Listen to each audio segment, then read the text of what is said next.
Hey guys, Martin back with CarCast and the last CarCast. Yeah, you've read it on the description, and it is. Oh, look, I'm even crying and everything. I haven't got something in my eye.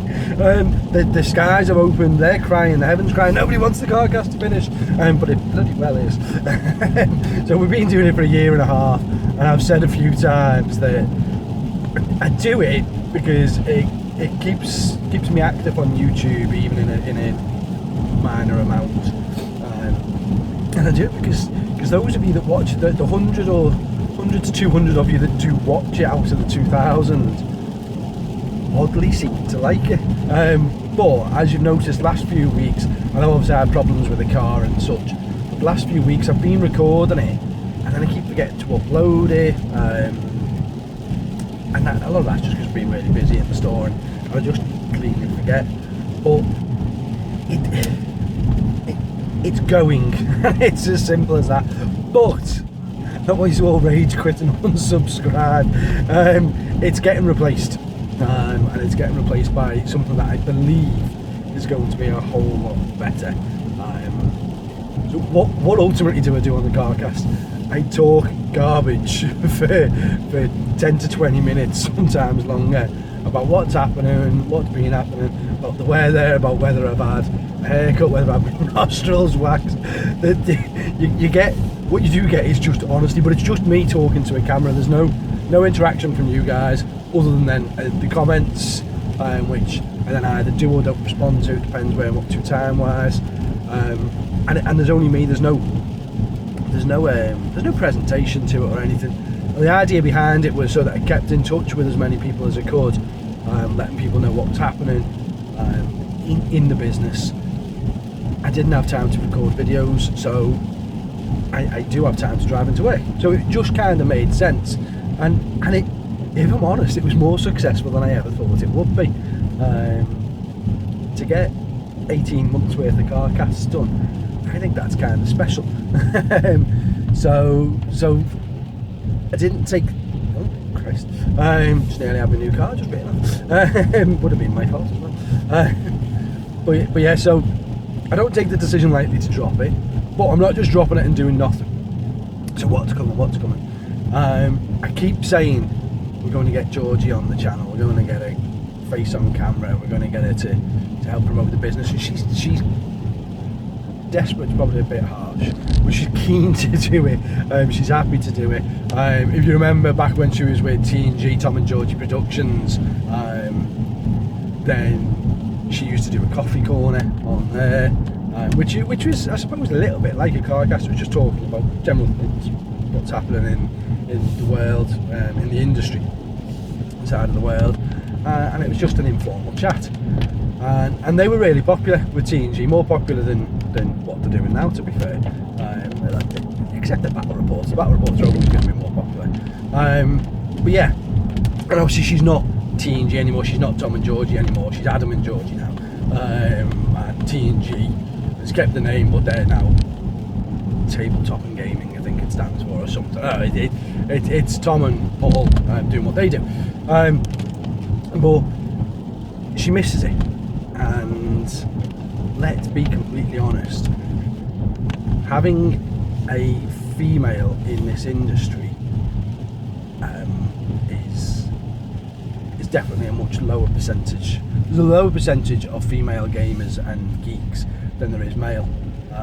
So it doesn't hurt from a channel point of view. And we're not just putting her on camera in low-cut tops and everything just to try and get more views. Although I think if I asked her to, she may well do that. But that'd just be wrong. She's my little sister. But what we are going to do is we're going to have a live chat, ultimately. Because we were trying to figure ways out of making it happen. And the problem with YouTube is you need regularity. It needs to be, whether it be the likes of Nick Iddickbeer, who has a video out every single day. Now, you might not watch every single one of Nick's videos if you subscribe to him, but you know every single day you can have a look to see what he's putting out and decide whether you watch it. And there's always going to be a video, same time every morning, scheduled video. The geeks get their battle report out at the same time each week, or a content video at the same time each week. Harry the Dark Artisan does the same. You've got All the guys all try to be quite regular. Winters puts a battle report out. I think it's every Saturday. Winters, sorry mate, I don't know what day it is, but I know you do it regularly, and then extra bits on top. So we were toying with, how do we do that? Do we record a load of stuff so that we've always got an advanced catalogue, and then we can release it, and we know that we're always going to do, i.e. on a Wednesday or a Thursday, there's always going to be a video. Right, well, that's no good, because if we're talking to you about something that's relevant this week and we don't put it out for 4 weeks, then the relevance is lost. And you don't know what's happening 4 weeks in advance in this world, so you can't record that side. Battle reports, that's okay for, but then we thought, well, how do we make sure that we just do it every week? We're like, let's do a live show. It could be disastrous. It could be absolutely disastrous. Now Ace every Thursday does Wargaming Weekly, and he gets a solid number of views. He gets sort of 20-30 people watching the video each week, and his is on quite late at night. His is on at 10 o'clock on a Thursday night, but he gets viewers coming in watching it, and that's what kind of spurred the idea. I thought, you know what, let's set a camera up, pointed at me and Georgie, sat at one of the desks in Wargames, one of the tables in Wargames, and just chatting. So it's not just me talking to you, it's me talking to Georgie to you. It's more of a presentation then. We'll bounce off each other, hopefully the humour will come across, because we have a good relationship, G and I, and I take the piss out of her and she accepts it, and that's kind of how it works, and hopefully you'll get a lot of that on camera. Those of you that have been into the store have seen it firsthand, and it does work, so hopefully that'll come across. Plus we can promote any parts of the business we need to, and because we're physically in the store, we can talk about products and show you them at the same time. I'm not talking about sitting there doing unboxings every week, but what I am talking about is war games on Wednesdays. We think we're going to go with a Wednesday because it makes sense, because we're both in, and we'll probably look to, I've just got to sort the actual final mechanics out to it, but we'll probably look to doing it 7:30 as a live show every week, and it'll last 20-30 minutes. Me being me, it might last longer some weeks. There might be weeks where it's a bit shorter, but we're going to aim to put out a structured 30-minute show. And when I say structured, I don't mean scripted, but we will have an idea planned out of what we're going to talk about. We might have products to the side of us. We might have clever buttons where we press it and something pings up on the screen. I don't know, because I don't know how to do these things, but we're going to have a crack at it. What we want you guys to do is obviously tune in live. You'll be able to watch it afterwards, so there's no commitment that you have to do it. So you'll be able to watch the show after the live play. But we want it to be interactive, so it's a half-hour interactive show where if nobody's talking to us, we'll just talk at you, and we'll just do our thing, and we'll just talk you through what's happening. But ideally what we want to do is get as many viewers online as possible every week, where you can ask your questions, or you can just come on and say hi, and we'll say hi back, and we'll respond to you, and if there is questions, we'll try our best to answer them. And I think for the first few weeks it's going to be a little bit chaotic. One, because I don't believe there's going to be huge traffic just from week one. It might be, I don't know. It might be multi-channel media. I don't know whether you can even do that, whether we can do, it's going to be on YouTube, YouTube Live, but we might be able to do it on YouTube Live and on Facebook Live at the same time, and possibly even on Twitch. I don't see how that would work, but I don't know, 3 cameras, 3 channels, no, that's just daft, but who knows where it's going to go. And it might be rubbish, and you know what, if it turns out to be a flop and nobody watches it and we don't get any interaction from it, then we'll stop doing it, and I'll just come back to doing CarCast or whatever. But we've got to have a go at something, and I think 7:30, maybe 8 o'clock. We'll see on the times. Let me know what times you guys are the ones that watch the CarCast. Now I get that this isn't live. You watch it, and you watch it regularly, and it's the same people watching it every week, with the exception of a few others who drop in occasionally. If we're going to run a live show and we're going to ask you to to invest in it. I don't mean financially invest in it, I just mean invest your time to try and watch it live where you can. And what's the right time? On a Wednesday night, what's the right time? Is it 7:30? Is it 8? Does it have to be 8:30? Do you all actually go and watch? What time's Coronation Street on nowadays? Is it still on a Wednesday, or is that Easter? I don't know, because I don't do soaps. But if I don't really reckon that many of you are soap opera fans, but does it conflict with something? Is 7:30 a bad time? Do you watch a different channel who are on a Wednesday night? Let us know. It doesn't have to be Wednesdays. Just War Games on Wednesdays sounds quite cool, doesn't it? And we're both in the store, so it works from our point of view. We could do Wednesday afternoon, but I think our audience is going to be very, very limited on an afternoon show. Fine, we'll still get all the people viewing it afterwards.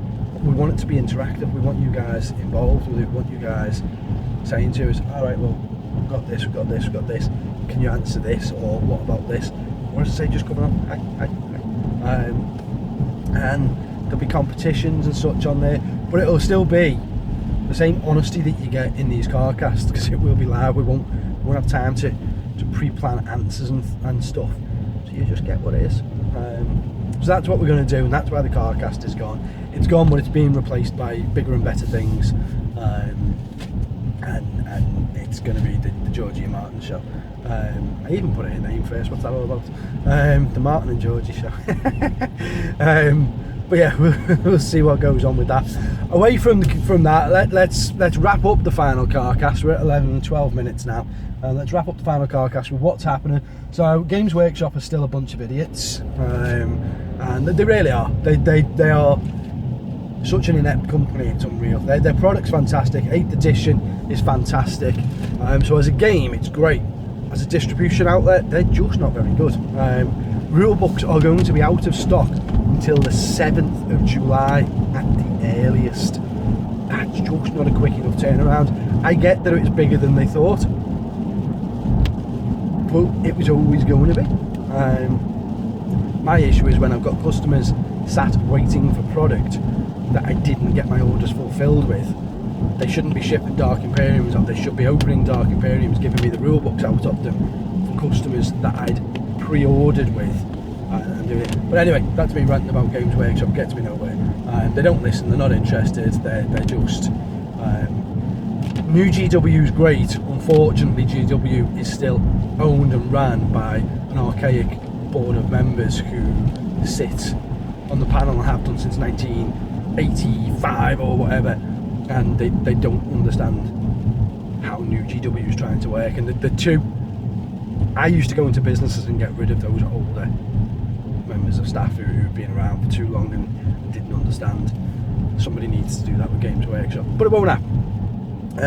So it's still going on. Dave's in the middle of writing some sort of campaign up so that we can get everybody actually playing with the new edition and making a big buzz of it in store. There has been quite a few games going on in store. It's been great to see the tables getting used.